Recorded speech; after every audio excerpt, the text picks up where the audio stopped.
Salut tout le monde, c'est Limbor et on se retrouve pour une nouvelle review animée. Cette fois-ci c'est sur After the End, l'épisode 8. Comme d'habitude, avant de commencer cette dernière, si vous avez aimé l'épisode, vous pouvez toujours laisser un petit pouce bleu. Si vous n'avez pas aimé, laissez un pouce rouge. Si vous avez quelque chose à dire, que ce soit sur la vidéo, sur la review, ou sur l'épisode, vous pouvez toujours laisser un commentaire, bien évidemment. Si vous n'êtes pas encore abonné à la chaîne, je vous invite à vous y abonner, bien évidemment, en mettant la cloche sur tout pour ne manquer aucune vidéo. Et d'aller voir également la description, tout y est, pour mon serveur Discord, mes réseaux sociaux, TikTok et la chaîne principale avec Shadows qui continue toujours et encore. Normalement, la review devrait pas être trop longue, étant donné que c'est juste des retrouvailles. Et on commence cet épisode par là où on s'est arrêté sur le dernier. Et au passage, on a un peu plus, puisque la sœur et le frère peuvent enfin se rencontrer, parce que la sœur a eu beaucoup d'histoires sur son frère par leurs parents, mais maintenant elle peut vraiment le voir en chair et en os, et avec un dragon, qui savent pas que c'est un dragon. Et je sais, ça fait beaucoup de choses. Après que la mère lui a bombardé de questions, et qu'il y a eu un moment émouvant parce que ils étaient contents de se retrouver. Oui, je passe ce passage-là, puisque bon, c'est des retrouvailles. Le père s'est dit que c'était d'une bonne chose de combattre son fils. Oui, parce qu'une bonne bagarre, c'est bien, j'imagine. Je dis pas que j'aime pas me battre, mais dans ce genre de situation, c'est vraiment la première chose que tu penses. Son père, oui, visiblement. C'est pas pour rien. Ça nous introduit également la couleur des noyaux, puisque son père, lui, est orange foncé, et que son fils, Arthur en l'occurrence, est rouge clair. Seulement, entre guillemets, rouge clair. Alors, sachez que rouge clair, à son âge, 8 ans en l'occurrence, c'est plutôt bien. C'est même plutôt trop bien. En fait, t'es rouge clair vers plutôt des 12 ans environ. Oui, il est un peu en avant. Ça aide aussi quand on commence à 3 ans. En fait. Et il est seulement rouge clair pour la simple bonne raison que ça a dû assimiler une certaine volonté de bête.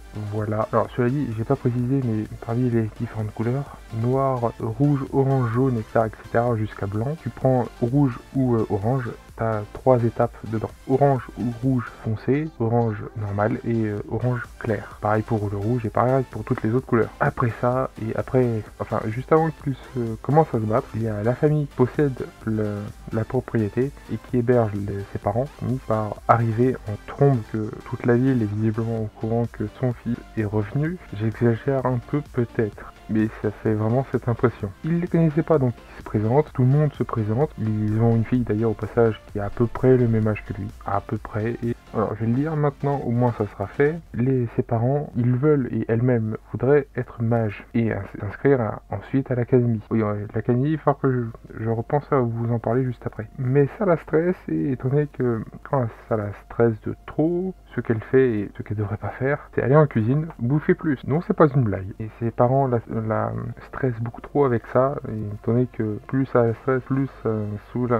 En gros, ça la saoule un peu qu'il y ait autant de pression sur elle là-dessus. Et du coup, elle va dans la cuisine bouffer plus du repas qu'elle vient tout juste de manger. Quant à l'académie c'est quelque chose qui a été dit 2 fois dans l'épisode, dont la deuxième un peu plus. Normalement, on y rentre vers les entre 10 et 12 ans. C'est à peu près cette période-là que les enfants vont à l'académie. C'est une académie de magie. Le couple qu'on a vu juste avant, et dont je vous ai parlé juste avant avec leur fille, le mari, lui, c'est une société de vente aux enchères qu'il possède. Et c'est lui le boss, tout simplement. Avec son travail, il a pu rencontrer des personnes plutôt importantes. Entre autres, la directrice de l'académie, bien évidemment. Donc il peut parler d'Arthur sans problème à la directrice. Il devrait rentrer dans cette dernière plutôt assez facilement. Je parle de l'académie, bien évidemment, pour faire préciser au cas où. Et étant donné qu'il n'est pas forcément chaud, il préfère alors ne pas forcément décliner, mais il leur fait comprendre que, étant donné qu'il vient tout juste d'arriver et que le combat l'a un peu fatigué, il préfère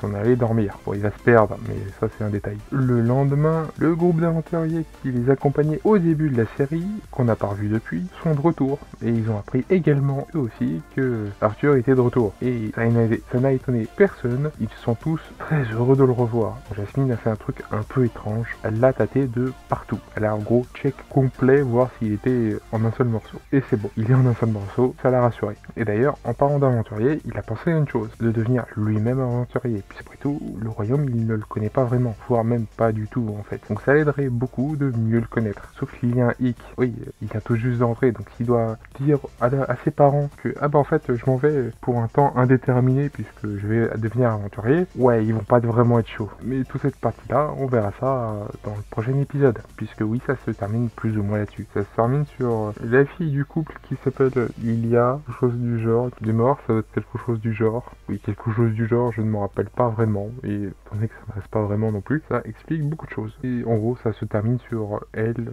qui est en train de penser profondément. On ne sait pas à quoi, mais profondément. Oui, l'épisode se termine là-dessus, pour le coup. Est-ce que je l'ai apprécié? Je le trouve, alors, un peu plus lent que la semaine dernière, et un peu plus rapide, ça reste quand même plus rapide de ce qu'on a eu, quand même, sur ces 6 premiers épisodes. Quant à ce que j'allais bien aimé ou non, pour l'histoire, oui. Tout le reste, on en reparlera à la fin de la saison 1, dans la conclusion. Donc je n'ai rien à rajouter, comme au début de vidéo. Si vous avez aimé cet épisode, ou cette review, vous pouvez toujours laisser un petit pouce bleu, bien évidemment. Si vous avez quelque chose à dire, mettez-le en commentaire, bien évidemment, que ce soit sur les reviews ou sur l'épisode. Si vous n'êtes pas encore abonné à la chaîne, je vous invite à vous y abonner, bien évidemment, en mettant la cloche sur toute pour ne manquer aucune vidéo, et d'aller voir la description, tout y est, pour mon serveur Discord, mes réseaux sociaux, TikTok et la chaîne principale de gaming avec Shadows qui continue toujours et autant. Sur ce, c'était Limborg, à une prochaine vidéo, à plus tout le monde, bye bye.